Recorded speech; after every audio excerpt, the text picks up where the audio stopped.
नमस्कार। बिना किसी राजनीतिक चश्मे के आप इस वीडियो को पूरा सुने और यदि उसके बाद समझ में आए ये तो आप इसको आगे फॉरवर्ड करें, वरना इसको गड्ढे में डाल दें। मैं आपको ये दिखाने के लिए, आज समझाने के लिए आया हूं कि भारत के खिलाफ कितना बड़ा षड्यंत्र रचा जा रहा है। आप गौर कीजिएगा, फरवरी महीने 2021 तक भारत के अंदर शॉपिंग मॉल खुल गए थे, मॉल्स खुल गए थे, रेस्टोरेंट्स खुल गए थे, स्कूल खोले जा रहे थे, पब्लिक ट्रांसपोर्ट सारे खोल दिए गए थे। इवन यहां पर लोग सैनिटाइजर लगभग भूलते जा रहे थे, हफ्ते में कभी याद आ जाता तो लगा देते थे। मास्क जो था वो लगभग प्रचलन में थोड़ा थोड़ा कम होता जा रहा था। मैं ये नहीं कह रहा खत्म हो रहा था, लेकिन कम होता जा रहा था। लोग में थोड़ा अलर्टनेस की जरूर कमी आ रही थी, मगर फिर भी सब सही चल रहा था। संक्रमण दर 1% के आसपास चल रही थी। लगभग देश अपनी गति से आगे बढ़ रहा था और हिंदुस्तान ने वैक्सीन बना ली थी और जिसने क्रांति कर दी थी। 87 कंट्री में हम लोग उसको एक्सपोर्ट करने लगे थे। किसानों का जो आंदोलन था लगभग डेथ पर आ गया था, लगभग वो खत्म हो रहा था। चाइना के साथ हमारी नेगोशिएशन हो गई थी, चाइना बॉर्डर से पीछे हट गया था, सब कुछ यथावत चल रहा था। चुनाव घोषित थे, कुंभ की तैयारियां थी, लगभग लग रहा था कि सब शांति से हो जाएगा। और मार्च के महीने में हम लोगों ने एक आर्म्स की बहुत बड़ी डील करी थी। साथ में यह भी प्लानिंग करी थी कि इस देश के अंदर हथियारों का खुद का निर्माण किया जाए, उसको एक्सपोर्ट किया जाए। मगर ये सब बातें जो हिंदुस्तान में इतना सब कुछ होने के बाद हिंदुस्तान की जीडीपी क्या रास्ता दिखाई देने लगा था, जीएसटी बढ़ने लगा था, लोगों को शायद इंटरनेशनल लॉबी को शायद समझ में नहीं आया, ऐसा मेरे को लगता है। क्योंकि अप्रैल में आप ध्यान दीजिएगा, 7 अप्रैल को इस देश में छत्तीसगढ़ में एक सीआरपीएफ के कैंप के सीआरपीएफ पर हमला होता है, उसमें कई जवान हमारे शहीद होते हैं। और 10 से 15 अप्रैल के बीच में एक भयानक कोरोना की वेव आती है और एकदम त्राहिमाम फैल जाता है। समझ में नहीं आता, जिस देश के अंदर करोड़ों लोगों की इम्यूनिटी बन चुकी हो, जिसके अंदर लोग सीरो सर्वे के अंदर आ चुका हो, वहां पर अचानक इस तरीके का रौद्र रूप के अंदर कोरोना आ जाता है, वो भी रातों रात। और वो कोरोना नेपाल को टच नहीं करता, पाकिस्तान को टच नहीं करता, बांग्लादेश को नहीं करता, श्रीलंका को नहीं करता, केवल हिंदुस्तान के लिए। और 20 तारीख को अप्रैल को पूरे इंटरनेशनल मीडिया यहां के इकट्ठा हो जाता है और वो देखता है, देखो ये हो रहा है, वो हो रहा है, लाशें हैं, फलाना है।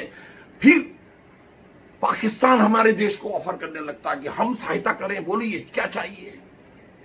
और 24 अप्रैल को अलकनंदा में ग्लेशियर फट जाता है, बहुत मौतें हो जाती है। और उसी दिन सेम टाइमिंग देखिए आप, उसी दिन 24 अप्रैल को चाइना का एक बयान आता है कि बस इससे ज्यादा एक्सपेक्ट मत कीजिए, जो बॉर्डर टॉक होनी थी हो चुकी, इससे ज्यादा आगे पीछे हम कुछ नहीं होने वाले। गौर करिए टाइमिंग और सब कुछ। इस बात को देखने के बाद ऐसा महसूस होता है कि ये वेव नहीं है, ये सच है।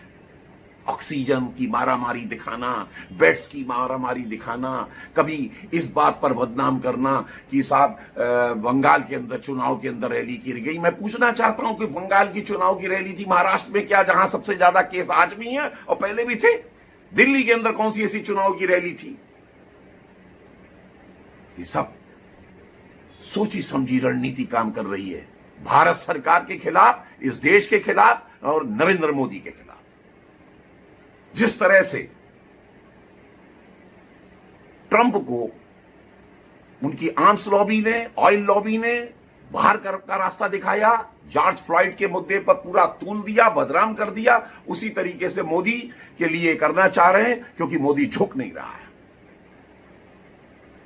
अब आप खुद समझिए कि जिस आदमी ने अपने देश में लोगों को आत्मनिर्भर बनाते हुए $1.25 ट्रिलियन का वैक्सीन का धंधा जीरो करा दिया इस फार्मा लॉबी का, जिनका टोटल धंधा 4 से 6 ट्रिलियन डॉलर का था। $500 बिलियन का इनका जो बिजनेस था पीपी किट और मास्क का, जिसको जीरो करा दिया। और जो सामने से आप ऑयल लॉबी ये देख रही है कि हिंदुस्तान 75,000 से 1 लाख चार्जिंग स्टेशंस बना रहा है जहां पर इलेक्ट्रिक वाहन चार्ज किए जाएंगे, तो उससे उसका कितना बड़ा बिजनेस खराब होने वाला है। फार्मा लॉबी, फार्मा इतना स्ट्रांग होता जा रहा है कि आज जर्मनी को सोचना पड़ रहा है कि हिंदुस्तान हमारे ऊपर हावी होता चला जा रहा है, हमारी इंडस्ट्री को कमजोर कर दिया। आर्म्स लॉबी को यह दिखाई देने लगा कि हिंदुस्तान जेट एक्सपोर्ट कर रहा है, फाइटर जेट, और साथ में ब्रह्मोस एक्सपोर्ट करने लगा, और उसके बाद अंदर अभी और भी तैयारियां चल रही हैं। ये सब बात इसलिए इनको हजम नहीं है। वरना आप खुद बताइए, क्या पाकिस्तान वाले, लंका वाले, या भूटान वाले, या नेपाल वाले का भौगोलिक वातावरण हमसे अलग है? खान पान हमसे अलग है? हमसे ज्यादा डिसिप्लिन्ड है? हमसे ज्यादा उनके पास साधन है? हमसे ज्यादा वो मास्क लगाते हैं? हमसे ज्यादा वो नियम पालन करते हैं? नहीं, ये आप भी जानते हैं। पहले मैं भी समझ रहा था कोई दूसरी वेव आई है। वेव नहीं है, ये बायोलॉजिकल वॉर है हिंदुस्तान के खिलाफ, बायोलॉजिकल वॉर। हिंदुस्तान को कमजोर करने के लिए, बदनाम करने के लिए, ताकि हिंदुस्तान जो है, जो तेजी से, गति से तरक्की कर रहा है, अगले साल 12%, 14% का जो इनका एक्सपेक्टेशन आ रहा था कि जीडीपी आएगी, उसको तबाह करने का षड्यंत्र है। और ये षड्यंत्र तभी कामयाब हो सकता है जब नरेंद्र मोदी के नाम को जो है ध्वस्त कर दिया जाए, सिविल वॉर छेड़ दी जाए, मारा काटी करवा दी जाए। मुझे तो याद आ रहा, राहुल गांधी ने कहा था कि हम नरेंद्र मोदी की इमेज, जो इसकी खास इमेज है, उसको इतना कलंकित, इतना कमजोर कर देंगे कि लोग डंडे मारेंगे। और वो दिखाई देता है, कभी 10 लाख का सूट बना देते हैं, तो कभी और कुछ समझ में नहीं आता तो बोल देते हैं कि आवास क्यों बना रहा है, कभी बोल देते हैं कि राफेल में खा गया, कभी बोल देते हैं कि और कोई भ्रष्टाचार में लगा दिया। कुछ समझ में नहीं आ रहा, क्योंकि इसकी इमेज खत्म कर दोगे तो बाकी सब खत्म हो जाएगा। हिंदुस्तान जैसा पहले था वैसा आ जाएगा। भ्रष्टाचार, दुनिया भर की जो चीजें चला करती थी, उसी तरीके से पहुंच जाएगा। अब आपको जनता तय आपको करना है। इस सब सुनने के बाद करना क्या चाहती है? इस देश को आर्थिक गुलामी, जैसा ये देश चल रहा था कि हम सबके ऊपर हाथ जोड़ के खड़े होते थे कि हमें वैक्सीन दे दो, हमें दवाई दे दो, हमें हथियार दे दो, वैसा, या आज पूरे विश्व के अंदर हिंदुस्तान की जो आवाज सुनी जाती है वो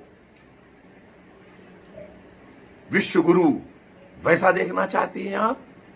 तो आपको साथ देना पड़ेगा, वरना आपकी मर्जी। जय हिंद।